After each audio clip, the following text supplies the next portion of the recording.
ఇందు మూలంగా యావన్ మంది తెలుగు ప్రజానికానికి తెలియజేయడం ఏమనగా, రేషన్ బియ్యం దోపిడీ, 20,000 కోట్ల రూపాయల స్కామ్.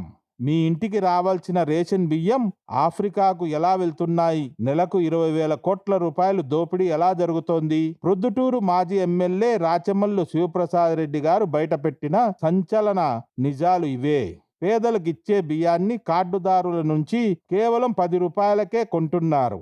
అదే బియ్యాన్ని మిల్లర్లకు 18 రూపాయలకు అమ్మి అక్కడి నుంచి నేరుగా సౌత్ ఆఫ్రికాకు తరలిస్తున్నారు. దీన్నే రేషన్ రీసైక్లింగ్ మాఫియా అంటున్నారు రాచమల్లు. ఒక్కో డీలర్ నెలకు 1,00,000 రూపాయలు సంపాదిస్తున్నారని, వీళ్ళంతా అధికార పార్టీ కార్యకర్తలేనని ఆయన ఆరోపిస్తున్నారు. అంతేకాదు, తూకంలో కిలో నుంచి 2 కిలోల వరకు కోత విధిస్తూ 17 రూపాయల చక్కెరకు 20 రూపాయలు వసూలు చేస్తున్నారని, రూల్ ప్రకారం 15 రోజులు తెరవాల్సిన రేషన్ షాపులు కేవలం 2 నుంచి 4 రోజులే తీస్తున్నారని, మరి అవినీతిని అరికడతామన్న ముఖ్యమంత్రి, మంత్రులు ఇప్పుడు ఎందుకు మౌనంగా ఉన్నారని, బియ్యం ఇవ్వలేకపోతే ఆ డబ్బులైనా పేదల ఖాతాల్లో వెయ్యాలని ఆయన డిమాండ్ చేస్తున్నారు. మరి ఈ రేషన్ మాఫియాపై మీ అభిప్రాయం ఏమిటి? మీ ఊరిలో రేషన్ సరిగ్గా అందుతుందా?